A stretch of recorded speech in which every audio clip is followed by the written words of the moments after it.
Heart beat scan ఒక్క second లోనే world class 640 slide CT scan ఇప్పుడు మీ విస్టా ఇమేజింగ్ బంజారా హిల్స్ లో. రోజా గారు మీ ఆతిథ్యంతో ఇంకా ఫుల్గా తినేస్తున్నాయి, ఇంత మామూలుగా తినే తీరుకుండదు మాకు. బాగా తినాలి, ఎనర్జీగా ఉండాలి. కోవిడ్ తర్వాత నో డైట్స్. అవునా, మానేస్తారా? మంచిగా తినటం స్టార్ట్ చేసాం, ఎందుకంటే బలం ఉండాలి కదా. అబ్సల్యూట్లీ. రోగ నిరోధక శక్తి. ఎన్ని పూట్లు మీరు మామూలుగా ఉంటాయి కదా, 2 పూట్లు తినాలి, 3 పూట్లు తినాలి, ఇలా 5 టైమ్స్ తినాలి? నేను మార్నింగ్ ఓట్స్ తింటాను. ఓకే, రోజు ఓట్సే. చాలా రేర్ బయట వెళ్తేనే ఎక్కడైనా ఇడ్లీ దోశ, ఇంకా వేరే దారి లేదు అంటే. మధ్యాహ్నం మాత్రం సాలిడ్గా, మధ్యాహ్నం సాలిడ్గా తింటాను. And night idli or dosa, అది టిఫిన్. అది అలవాటు ఎప్పటి నుంచి. మీ బాస్ జగన్మోహన్ రెడ్డి గారు మాత్రం చాలా తక్కువ తింటారని విని. అమ్మో, సార్ లాగా తింటే మనం 0 సైజే. ఒక పుల్కా, కొన్ని బాయిల్డ్ వెజిటేబుల్స్, తర్వాత నాన్ వెజ్ వీక్లీ వన్స్ అనుకుంటా. నాకు తెలిసి సార్కి కీమా ఇష్టం అనుకుంటా, అది కూడా కొంచెం. చికెన్ తినరని. ఎందుకంటే మాకు ఎట్లా అంటే ఈ పాదయాత్రలో నగరిలో స్టే చేశారు ఒకరోజు నైట్. సో అలా మాకు తెలిసిందే ఆఫ్టర్నూన్ ఏం తింటారు, నైట్ ఏం తింటారు అనేసి. పాలు కూడా 1 లీటర్ పాలు, అల్లం వేసి, పచ్చి అల్లం మరగబెడితే 1 గ్లాస్ అవుతుంది, అది తాగుతారు. అది చాలా స్ట్రెంగ్త్ వస్తుంది. అవునా? లీటర్ పాలు మరగబెట్టి అల్లం గ్లాస్ అయ్యాక తాగుతారు.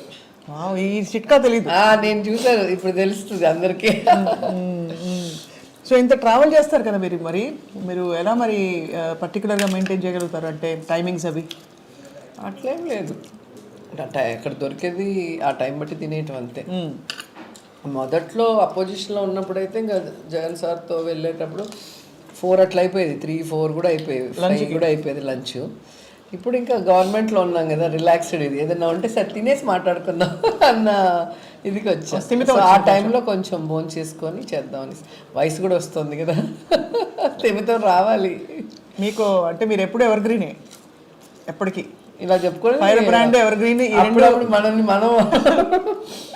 మీకు వంట వచ్చా రోజా గారు? బాగా. తినేవాళ్ళు ఉంటే చేస్తాం, అందరి తిని మీరు చెప్పాలి, నేను వండుతాను. పిల్లలు తింటారు మీరు? మా పాపకి ఇష్టం, కానీ ఎప్పుడైనా హాలిడే ఉన్నప్పుడు. ఇప్పుడు మన కోవిడ్ పుణ్యమా అని ఇంట్లో డైలీ ఏదో ఒకటి వండి వాళ్ళకి తినిపించి, సో ఆ మదర్ రెస్పాన్సిబిలిటీ కూడా తీర్చుకున్నా వంట చేయటంలో. హాయిగా మీరు ఐ థింక్ మీకు కావాల్సిన డిజైన్ అంటారు కదా, అలా ఇప్పుడు వచ్చింది. మీకు కావాల్సిన మినిస్ట్రీ ఒకటి, ఇష్టమైన మినిస్ట్రీ కదా, మీకు ఇష్టం కదా టూరిజం. టూర్ కొడుతూనే ఉంటా ఫ్యామిలీతో, ఎప్పుడు చూసినా గుళ్ళో, లేదంటే లొకేషన్స్, లేదా ఫారెన్ ట్రిప్స్ రెగ్యులర్గా చేస్తుంటా. అలాగే స్పోర్ట్స్ ఆడుతుంటా, అలాగే బాగా తింటా. ఏమేమి స్పోర్ట్స్ ఆడతారు? నేను కబడ్డీ ఆడతాను, అంటే నేను ఛాంపియన్ కాదు, అన్నీ ఆడతాను. షటిల్ ఆడతా, క్రికెట్ ఆడతా, అన్నీ ఆడతా.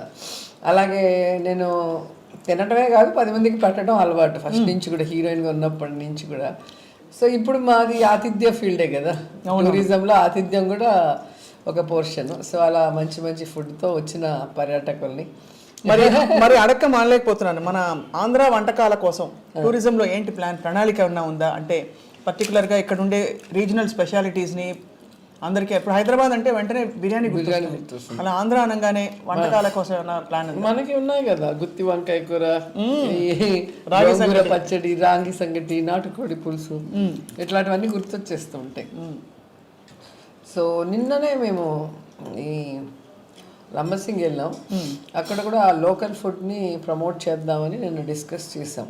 ఏం తింటారు లోకల్ లంబసింగ్లో? అక్కడ ఈ మిల్లెట్స్ ఇవన్నీ ఇప్పుడు వచ్చినాయి మనకి, వాళ్ళకి ఎప్పటి నుంచో తింటారంట. అలాగే అక్కడ మెయిన్ ఫుడ్ ఒకటి బ్యాంబూ, లేత బ్యాంబూని బాయిల్ చేసి దాన్ని ఏదో సూప్ లాగా ఏదో చేస్తారంట. నిన్ననే చెప్తూ ఉంటే చాలా వినడానికి ఇంట్రెస్టింగ్గా ఉంది, చాలా ఇష్టంగా తింటాం మేము ఇక్కడ. ఇలాంటివన్నీ మనం ట్రై చేద్దాం అని మా ఎమ్మెల్యే, ఎంపీ వాళ్ళందరూ కూడా చెప్పడం జరిగింది. అంతా లేడీసే నిన్న మొత్తం.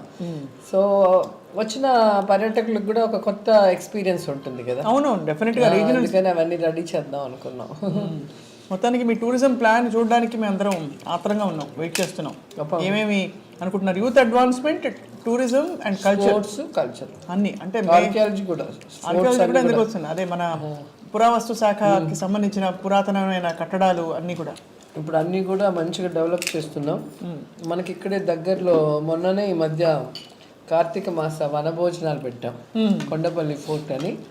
ఎంత అద్భుతంగా ఉందో అసలు, మా వాళ్ళందరినీ తీసుకెళ్ళా. అందరూ అసలు మన విజయవాడలో ఎంత పెద్ద కోట ఉంది మాకే తెలియదు, నీ వల్ల తెలిసింది అని. లేజర్ షో ఒకటి పెట్టాము, అసలు అద్భుతంగా ఉంటుంది. ఒకసారన్నా మీరు చూడాలి, ఎవ్రీడే ఉంటుంది, వెళ్ళి చూడాలి. వీటన్నిటికీ ఎలా మరి అడ్వర్టైజింగ్ ఎలా చేస్తున్నారా? అంటే ఇప్పుడు స్టార్ట్ చేసాము అన్ని ఏవేవి ఫోర్ట్స్ మెయిన్ ఉన్నాయి, అలాగే టెంపుల్స్, అలాగే టూరిస్ట్ స్పాట్స్ అన్నిటి మీద ట్రైలర్స్ లాగా చిన్న చిన్న గ్లిమ్స్ లాగా తీసి ప్రమోట్ చేద్దామని చెప్పి ఒక డెసిషన్కి వచ్చాము. దాని మీద వర్కౌట్ కూడా చేస్తాము. నేనే చేయాలని నా ఆశ, మీరే బెస్ట్ బ్రాండ్ అంబాసిడర్ ఫర్, అందుకని చేయాలని ఆశ. చెప్పాను, ఈ మధ్యలోనే చెప్పాను మన వాళ్ళకి, సరే వర్కౌట్ చేస్తున్నారు. చేస్తే నాకు కూడా హ్యాపీ, నేను మినిస్టర్గా ఉన్నప్పుడు నేను చేసినట్టు నాకు కూడా ఒక గుర్తింపు ఉంటుంది కదా. ప్లాన్ జబర్దస్త్గా ఉంది, ప్లాన్ జబర్దస్త్గా ఉంది అన్న. ఆంధ్రప్రదేశ్ అమ్మాయిని కదా, తెలుగు అమ్మాయిని, మన స్టేట్కి మనమే చేద్దాం, ఎవరినో ఎందుకులే అని నేను ఒక ప్రపోజల్ పెట్టా, ఓకే అన్నారు. సూపర్. మన పండగలు, మన కల్చర్ కూడా మీదకి మీ డిపార్ట్మెంటే కదా. కల్చర్ అదే ఈరోజు జగనన్న సంబరాలు, కల్చరల్ యాక్టివిటీసే పోటీలు పెడుతూ ఎక్కడ ఏ రీజన్లో ఏ కల్చర్ ఫేమస్గా ఉందో దాన్ని ప్రమోట్ చేసుకుంటూ వెళ్తున్నాం. అలాగే వాళ్ళ డేటా కూడా మొత్తం తీసుకుంటున్నాం. భవిష్యత్తులో వాళ్ళకి మన ప్రభుత్వం తరఫున, మా తరఫున మేము ఏం చేయగలము రైట్, దానికోసం.